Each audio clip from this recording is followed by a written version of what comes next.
Christian parenting.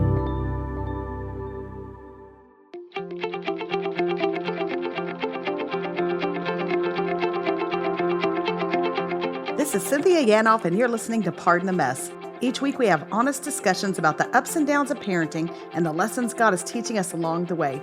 It's real, it's fun, and it's biblical. Life is messy. Don't walk the parenting road alone. Hey guys, welcome to Pardon the Mess. I'm glad you're with us today. It is the week before Christmas, and I'm just wondering, have you gotten everything done? Are you ready? I'm running around frantically because I'm always last minute. And this year, even with a different kind of Christmas with lots less in the terms of activities, I still feel behind. But here's the other thing I'm wondering. And I'm talking to you as if I can hear a response, but you can go ahead and answer out loud in your car, wherever you are. Let's just pretend this is between the two of us conversation. Do you end up finding out all the gifts like that your family or your husband is buying for you? Because I've decided no way to really surprise me. And I think maybe it's that way for most moms. And let me give you an example. Like I can always tell because my husband, who is a great gift giver, by the way, but he will start asking instead of taking notes throughout the year of things that I might mention or whatever. He'll start asking right the week before, 2 weeks before. I can tell he's getting frantic and he starts asking me questions, or he'll, just randomly be like, remind me what size shoe you wear. I was just thinking about that the other day. I'm like, oh, okay. I see where we're going. And then this is what happened yesterday so that I can fully underscore this point. My husband thought he lost his wallet, so he's panicking. And so I said, well, just look on our bank account and see if, any charges have been on our debit card or whatever. And so he starts reading off all the charges. Well, I guess he had forgotten that several of those were things he had purchased for me for Christmas. So he's like, I don't know the exact thing, but basically like Nordstrom, $81. I'm like, not mine. He's like, oh, never mind. Bath and Body Works. I was dying laughing. So anyway, that's just a little glimpse into what Christmas looks like over here. I'm wondering if you guys have the same experience. So as we think Christmas, before we get started with today's interview, Kari Jobe, love her. Let me just jump in there and say one thing. It's end of the year. We've talked about this on the podcast. You've heard me mention it, but I would like to ask one more time for you to consider being a partner with us in what we do at Christian Parenting and Pardon the Mess. If you love this podcast, if you love the resources that we put out at Christian Parenting, then I would ask you to consider going to cpgive.org. Again, cpgive.org, and supporting us with a gift to our ministry. Year end is a big time for us. We are 100% donor funded, a nonprofit. And so this time of year helps us get ready for 2021 and all that we have planned. And we have so many great things coming your way. So I would just prayerfully ask you to not assume someone else will do it, but to consider your role in joining us in continuing to help parents raise their kids in Christ. So go to cpgive.org. All right, today with us is Kari Jobe. And Kari Jobe, well, she has a new album out with the title song called The Blessing. And if you have not heard it, I don't know where you've been, but it is time for you to be queuing that up on Spotify or wherever you listen to music. But she is a worship leader. She's written unbelievable songs. She's been nominated for a Grammy. She has Dove Awards, all kinds of things. And she is married to Cody Carnes, and they have 2 boys, Canyon and Kingston, and they travel and tour all over the place. And she's just a great, great woman of Christ, worship leader. And she has a good word today on anxiety, on kind of taking over the fear in your life and in your home, and parenting, and so many other things. So I'm thrilled to have with us today, Kari Jobe.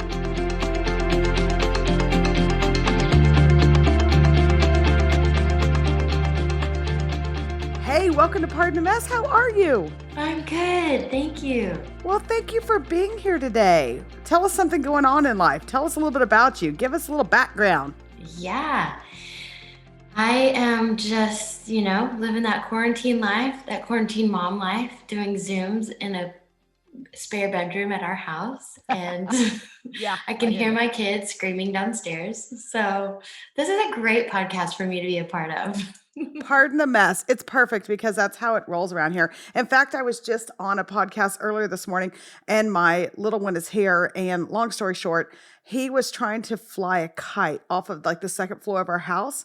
And I kept hearing him say, I can fly too. I Superman. I can fly too. I'm like, No, oh, no, no, no, no, no, no. no, But no. my husband was here and caught it. But I'm I like, don't want to oh, ruin your dreams, but you are not Superman, friend. Okay, let's get that straight. How old are your kids? they are 1.5 and 4.5. 1.5 and 4.5. What's been the biggest adjustment? I mean, there's so many. Where do we start? But what's been the biggest adjustment just in having kids, especially with your life and travel and all of that? I mean, where do I start? I love being a mom. I think the biggest adjustment is I am a very tidy and organized person, but having two boys under the age of 5 is nuts. Mm. And just, I'll be cleaning a mess over here, and then like my 1.5-year-old gets into my toiletry bag, and just like everything's everywhere. And I'm like, no, no, no, no, you can't have that. Yes. Just I Okay. caught him 2 seconds the other day before drinking my face oil, like my Aesop, like rose ointment face oil Yes. stuff. I was like, oh my goodness, Yeah. it's just constant. But I can't decide. Yeah, does that keep us young or does that age us? I can't decide, but either way, it's crazy. Tell us, how did you get to where you are now as a performer and singer and all the things you do? Kind of give us a little background. How did you end up where you are now? I took a wrong turn somewhere, I think. No, I did. I'm joking. So my backstory is I was raised by a godly mom and dad. Just we were in church a lot. My parents were in ministry. And at a young age, I just got really, really impacted by the presence of God. Not just knowing about him or learning about him, but like his presence. We were in a really incredible spirit filled church growing up. And so we'd have these nights of worship when I was a teenager that lasted hours and was just so impactful for me. And so I just was like, God, and I learned that I could sing pretty young, and was doing a lot of like working on that as I was a teenager. And so I just knew I wanted to go into worship. I just was like, is there a school out there that literally just will like teach me about worship? And I'm almost 40. Back then, there wasn't a lot of like worship schools like there are now. It wasn't as easy to find, at least. And so I just kept pursuing God, went to some Christian universities and Christian schools. When I went to Christ for the Nations Bible School, that's when things began to really shift for me. And Yeah. I got to start doing album recordings, live recordings for the first time in my life. And Revelation song, when I was in my early 20s, I recorded that with school there. And Mm. God just began to do crazy, really cool things with that song in my life. And people would call my church that I led worship at and say, I heard that the Revelation song girl leads worship at your church. We wanted to see if she would come do that song at this event or this thing we're doing. And anyway, long story short, God just began to open doors. But all the while, I have always just stayed connected and planted in the house of God. And I still just lead at my local church. I'm a local church girl. And I just think that's such a big part of it, just getting to be with a community of people on a consistent basis. And Yeah. Yeah. so, yeah, that's kind of Okay, the backstory. that's so neat. And you, I think I'm right on this. You have Dallas connections, right? Yes, ma'am. I was raised in Dallas.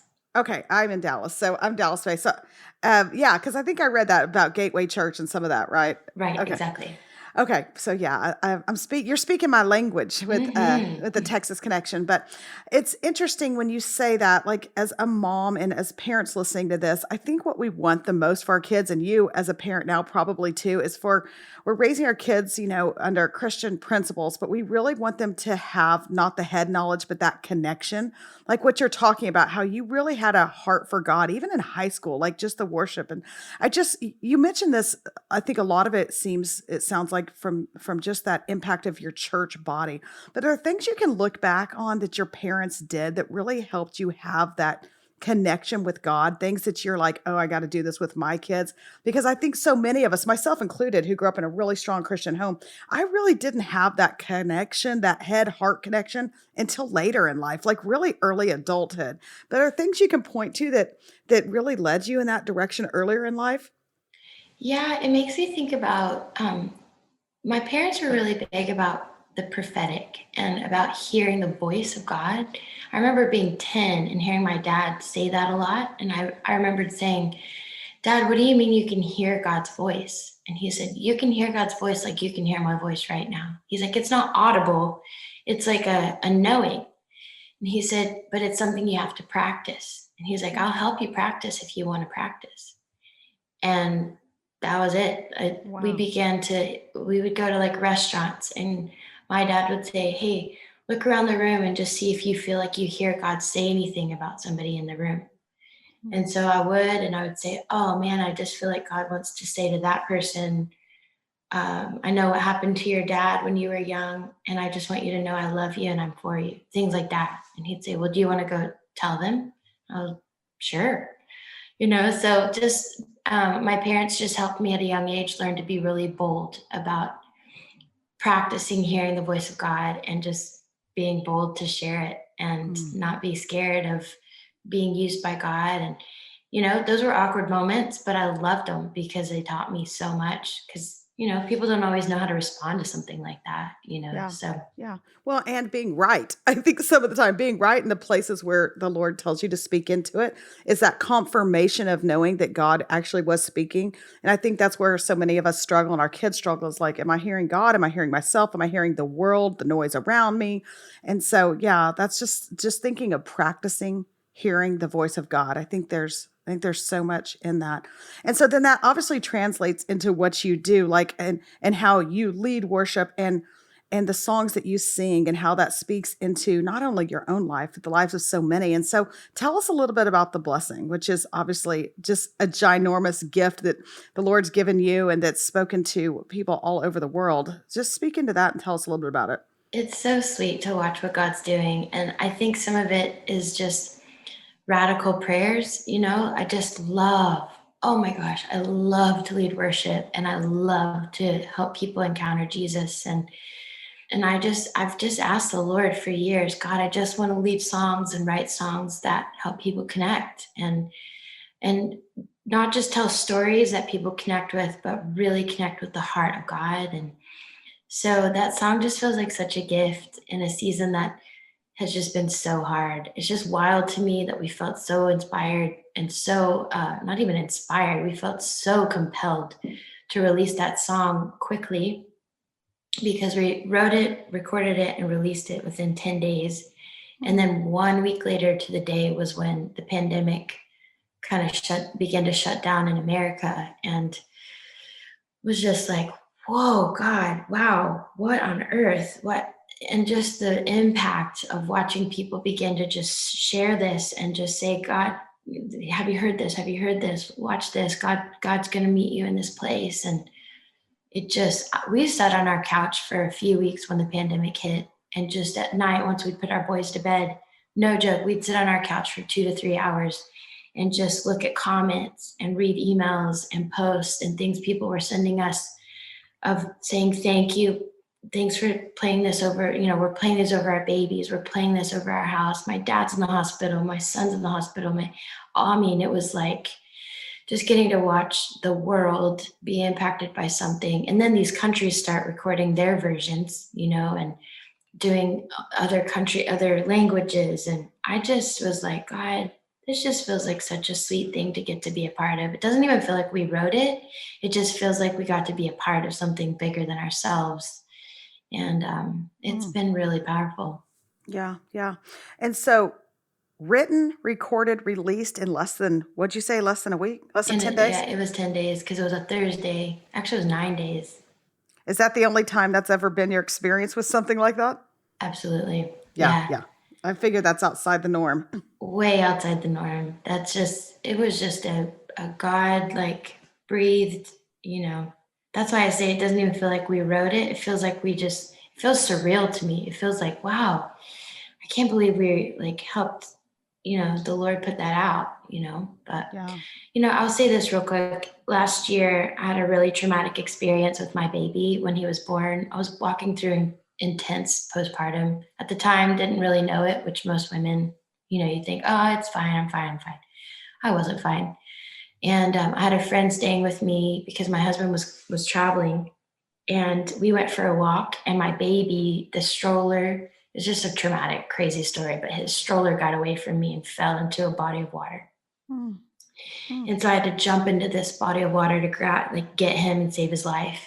He was 7 weeks old. And long story short, what happened with that experience was I just had had enough of the torment and the intense depression that I was walking through. And that night I just began to cry out to the Lord and was like, that's enough. I can't live like this. And I just kind of began to take ground over my family in my house. It was like super late at night. And there was this phrase that the Lord used to really, really help me. And it was, Kari, you need to know that my nature is good. Mm. And not just nature, like outside, which that is beautiful and good, but it was more about what he was saying is his character for us is good.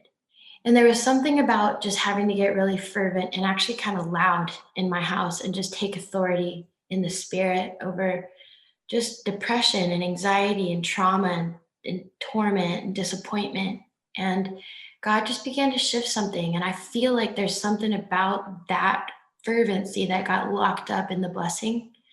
Because when I kicked into the bridge of the blessing that first time on that weekend that we recorded it, I just felt such an authority to declare that over people, because I had watched God remind me of that in the last year.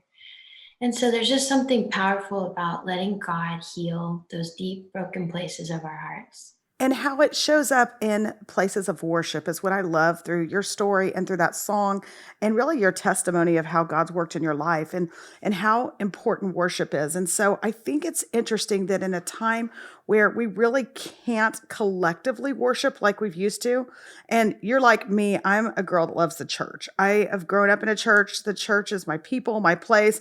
And so even though there's been all these alternative ways to church, and you don't have to have church to have God, we know all of that. Church is home to me, and I think to you as well. And so how important, I think the response to this song answers the question, but how important is it for us to engage in this worship with God in the midst of all the hard, like what you were facing last year and what we're all facing now, just in the midst, to be able to, one, I love that you're saying, take command and presence over it, knowing God's nature, but two, just to honestly, like David did in the Psalms, like acknowledge the heart and but worship in the middle of it. Yeah. And I think it's important to be reminded that it's like sowing seeds. And so you're not going to see the fruit overnight sometimes. But there's just such a supernatural thing that happens when we sow in faith and when we sow just knowing that it's going to reap fruit. So sowing just by getting disciplined about reading the word and renewing our minds. God says to renew our minds by the reading of the word, not just by doing nothing, but doing something and being fervent about it, being disciplined about it. And so it's just a supernatural thing. It's almost even hard to explain, but all of a sudden there's just something that begins to bud from that, and fruit begins to grow. There's some kind of fruit we're all living and partaking of in our lives, whether it's something we've sown in fear or something we've sown in faith. And so I'd rather be living from fruit of faith than fruit of fear. I've lived eating the fruit of fear for too long, and you just get kind of like, okay, I'm sick and tired of feeling anxious and so displaced in my heart.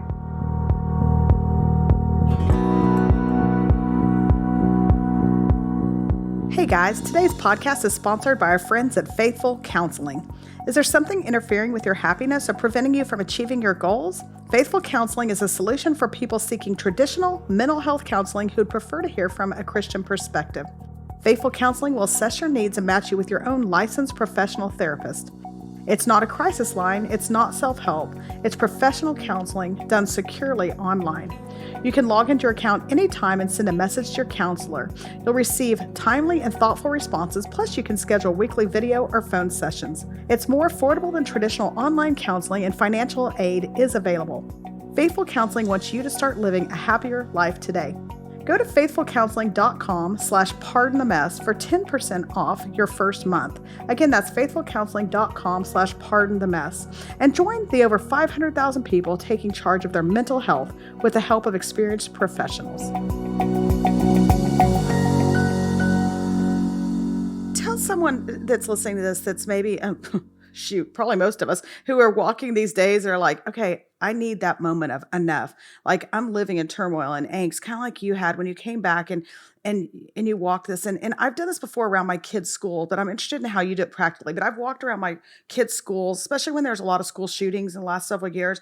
And I've walked around that outside the perimeter of their school and just prayed over their school and just, prayed God's word back to him, even saying like, you promised these things.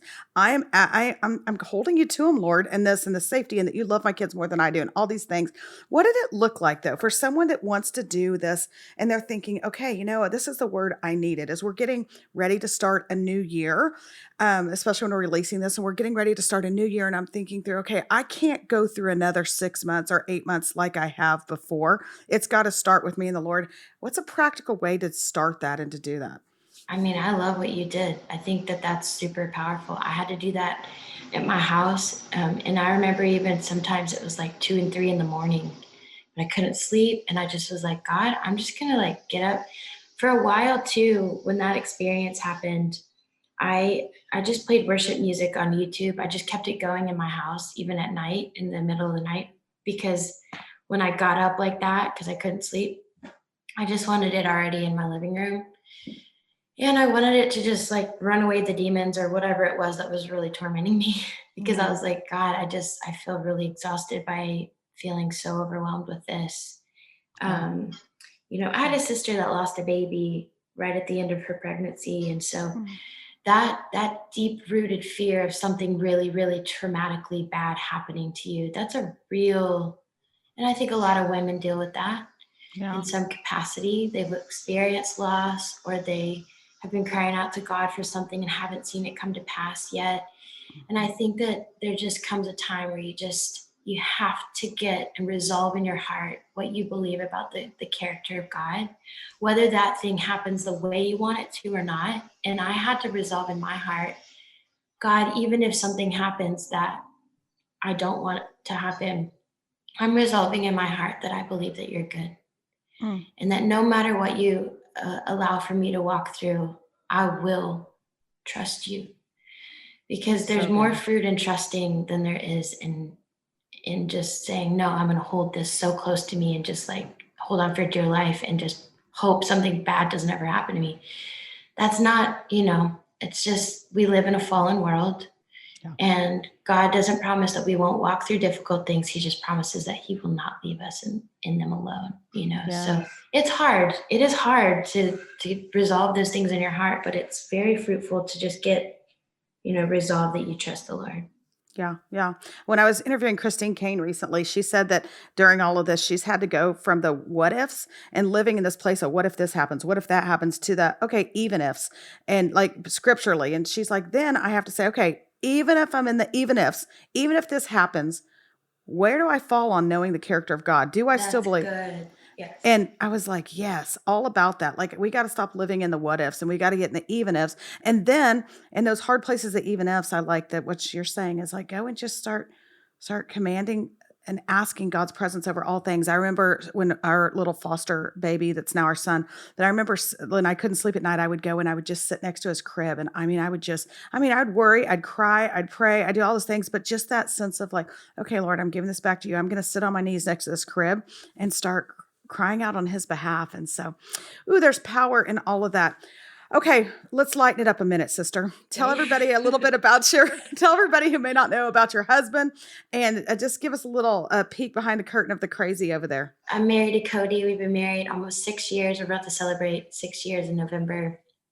And our boys are 4.5 and 1.5. And Yeah, it's always crazy around here. I just have determined that it's just silly to clean the house until at night, you know, because otherwise I'll just be cleaning all day and I don't want to be that like annoying naggy mom. So I just Yeah, embrace it. I think there's truth in that. You know, the other thing I've found with my kids, because, I have two older ones and a little one. So there's a span. And I've found over time that I've figured out what I'm willing to let go of.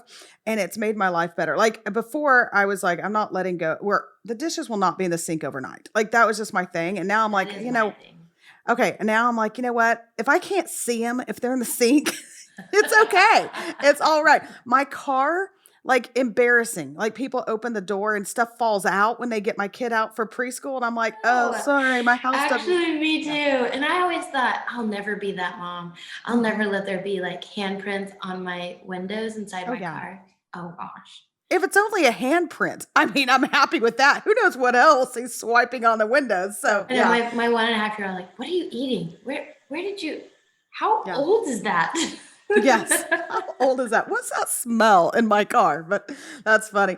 Okay, so how does everybody catch up with you? And do you have that album is out or it's about to be out? What's going on It's with out that? now. Okay, Yes, it's officially out. Yeah. and it's titled The Blessing. The Blessing. Okay, that's the title too. Okay, and so how does everybody? I was laughing the other day because I was talking to someone about an album. I'm like, am I aging myself by calling it an album? But I was told it's okay to call it an album. No, it's up. Yeah, album Okay. or record. Yeah. Oh, even a record. We can go way back. But I can't call it like an 8-track or a CD. What can I not call You it? just can't call it a CD anymore or an 8. Okay. It's no CDs, people. Okay, so how does everybody find your stuff, find you, keep up with you? Give us a little bit of that so they can follow you. Yeah, I really love social media. I don't love like scrolling through it a million times a day because it just, but I'm positive on there, so you can follow me. Just Kari Jobe. I am very, very present on Facebook and Instagram. Those are my favorites. Well, Kari Jobe, thanks for chatting with us today and giving us a little bit of insight into your world. And just thanks for all you're doing. Beautiful music and just that heart for the Lord that shines through what you're doing. So thanks.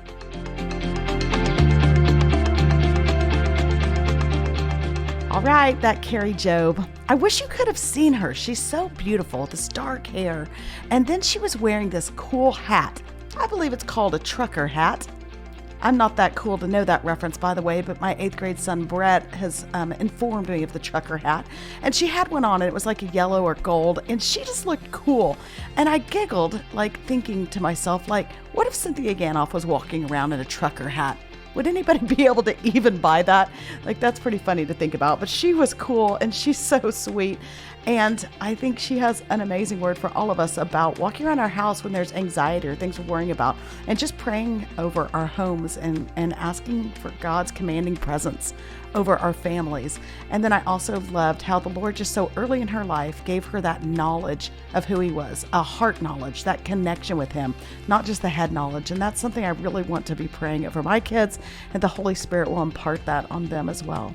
So, Merry Christmas. I hope you have a great week. Please take a minute and go to cpgive.org and consider how you could support Pardon the Mess and Christian parenting. And as always, we know your days are busy, so thank you for joining us as we pardon the mess.